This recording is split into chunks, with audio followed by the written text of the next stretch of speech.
So insulin opens up the cells. As insulin decreases, so once you are done eating and insulin is decreasing, glucagon comes in. And this is where weight loss actually will take place more. Okay, but you have to start, and we'll get into that a little bit more as I get better at researching that. But there's a system that's going on in your body. If you understand that, you're going to be able to help people more as they come to you with their goals of weight loss or just being able to get rid of their diabetes medication or whatever. And it really is this process of just getting back to the basics of eating real foods and moving more. Okay. All right, are we good here? Okay, yeah, so these were the pictures I was talking about that we hadn't gotten to yet. This is in your book. So without insulin, so the glucose molecules are out there. And so there are these receptors that normally you would need to help get that in there. They're kind of blocked up inside the cell, all right? But when you have insulin there, these glucose transporters then open up to the outside. The insulin helps that to happen so that the glucose can then get transported into the cell. So that would be here, transported into the cell and then be used. Okay? So the insulin is what is causing the glucose to be able to be absorbed by the cells, which is why it is necessary. You have to have it, which is why, in type 1 diabetes, it can happen with a virus that attacks the pancreas. And so I know a lot of people who have type 1 diabetes hate the kind of, what's the word I'm looking for? Yeah, that diabetes stigma that diabetes has, because type 1 is generally caused by either some type of a virus, some genetic effect, some issue with the pancreas, as opposed to type 2, which is generally a lifestyle. Okay? So those are things to think about with that. Thoughts, comments, any questions there? All right, so we were talking about exercise. I got a little bit ahead of myself there. So what happens here is that, yes, absolutely, exercise is going to help with that. And so people who have diabetes need to be monitoring their insulin and working on rebalancing that once an exercise program has begun. And so there should be communication with the doctor through all of that. Okay? And so here it's saying, after an endurance exercise bout, glucose uptake in body cells is elevated for 2 hours. So if you're going to eat some carbs, probably after exercise would be a great time to do that. Okay. And then it talks about that insulin sensitivity. Okay, so that's what we want. We want the insulin sensitivity. That is increased for 16 hours after an exercise. And obviously, so exercise is one of the things that you can prescribe either to prevent type 2 diabetes or to help somebody kind of back out of having type 2 diabetes. Okay, so within the body, probably the best way to look at that is with the picture in figure 4.6 has the picture. I don't know about you guys, I like pictures, I like what they do. But to kind of describe that picture, blood glucose is the main, carbohydrate is the main source of energy. So blood glucose is used for energy. It could be converted to liver glycogen or muscle glycogen. Okay. Now the difference here is that liver glycogen, if your blood glucose falls, the glycogen that's stored in the liver can be reconverted back to blood glucose. So you can get that back here. Muscle glycogen tends to hoard it and use it there, but the liver, it can be restructured. Okay, and then this is something that is really important for people who are trying to lose weight, to trying to change body composition, to understand that sugar can be converted to and is, that's stored as fat. All right, I don't know how many times in the past, I've been working with people who want to lose weight or whatever, and I've been doing this since about the early 90s, working with people that want to have a lifestyle change. And it just would shock me that they would show up, and maybe what I can remember off the top of my head is this lady showed up and she was eating a handful of Skittles. And I got talking to her and I was just like, I thought one of your goals, was to lose fat. And, oh yeah, it is. There is no fat in this bag of Skittles. Okay? Yeah, but your handful was your daily allowance of sugar, Anything extra there is going to be stored as fat, and that was just a whole brand new concept in her brain.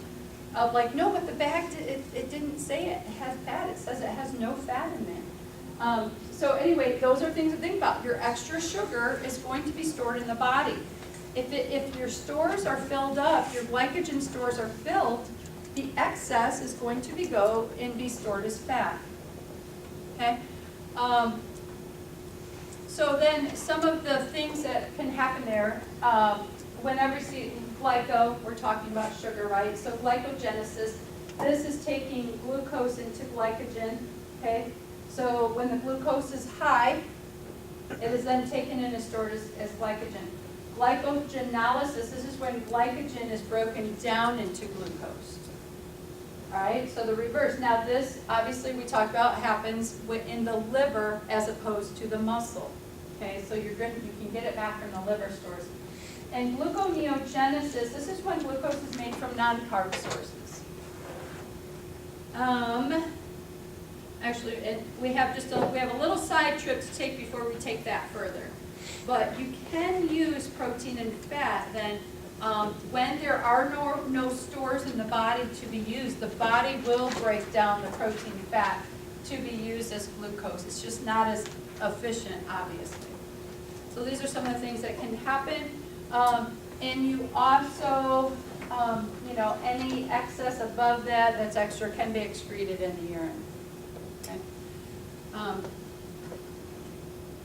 So the stores within the body, this is kind of how it looks.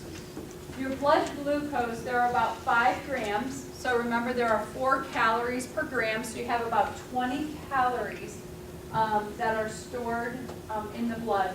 And then your liver glycogen is much higher, so you have 75 to 100 grams, which then converts to 300 to 400 calories. And then your muscle glycogen is the largest store. But remember, you can't take that glycogen and break it down, at least not as easily break it down into the glucose. All right? It is stored there to be used as energy. Okay? And so, and it does, so there's that little note at the bottom talking about, the difference between fat, and the glycogen. The glycogen, the grams, it's not a whole lot that's there. So it's kind of a little bit different when you look at that. So what are some of the hormones? I kind of alluded to the glucagon. So as the insulin starts to decrease, the glucagon comes up, and then this is where gluconeogenesis can be promoted. So if you remember, that is creating new, so that would be coming from proteins and fats. Okay? You can see our important glands, the pancreas and the adrenals. Insulin is the one that when there is an excess of blood sugar available, it is released, and then it helps to transport it into the cells, and the blood glucose levels go down. Okay? And then epinephrine and cortisol are both here too, and so, whenever you start to,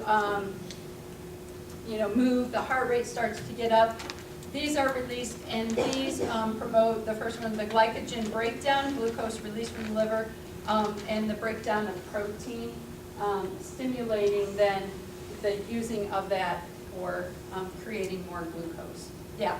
Kind of going back to the last slide, can the storage levels in the muscles go up with training? Yes, I think so. You would have, so if you have, you know, a couch potato versus an endurance runner, their stores are going to be higher. Yep. And also, you know, as you increase muscle mass too, then you're going to have more storage of it as well. Yeah. So if you were like preparing for like a marathon or something, then obviously you'd want like glucose and glycogen storage. So if you like were to carbo load it, like what they say, then if you went over on your glycogen, then and some of it's stored as fat, then like as you start running your marathon and you burn off all your glucose, would your body start to use the glycogen stored as fat for energy then? I think it would. Okay. Yep, when you get to that phase. Because, and let me take a little side trip there. If you trained that way specifically, and I don't know anybody who does, if you ever hear of anybody who trains using a ketogenic diet, when your body is trained to do that, it may do that a little more easily, but it definitely would grab from there what you need.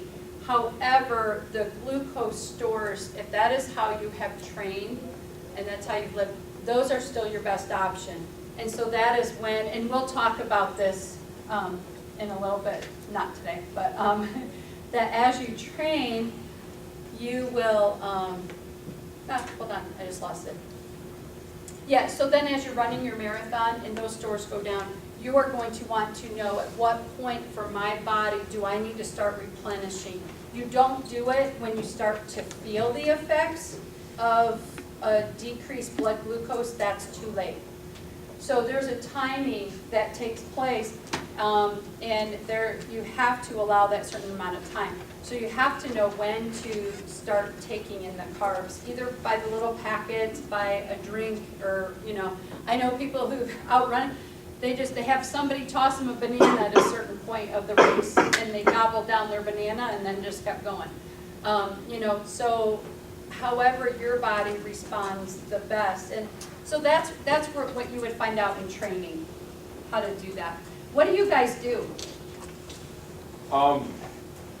Something kind of like that. That's why I was wondering if like that was a valid like training exercise. Like for our half marathon, we like kind of carbo loaded it the night before, and then at mile like 5 we got those little goo packets.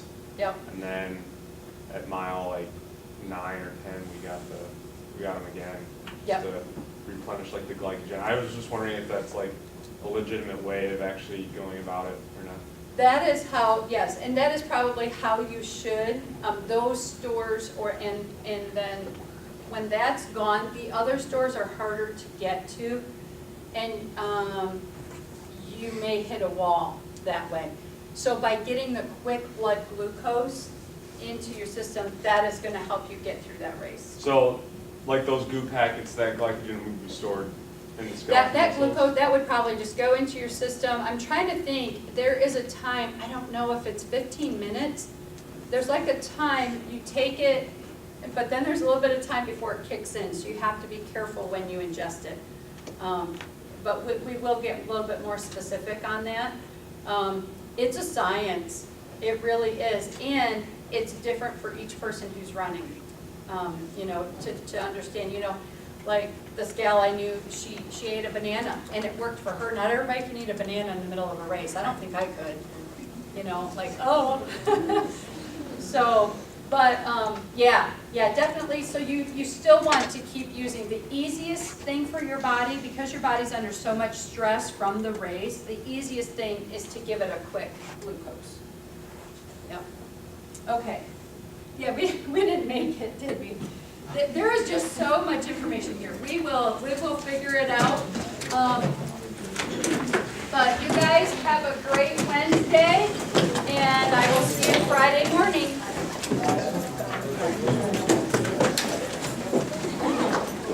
Oh, I forgot to ask, are there any technology biology people that are really super in here at that.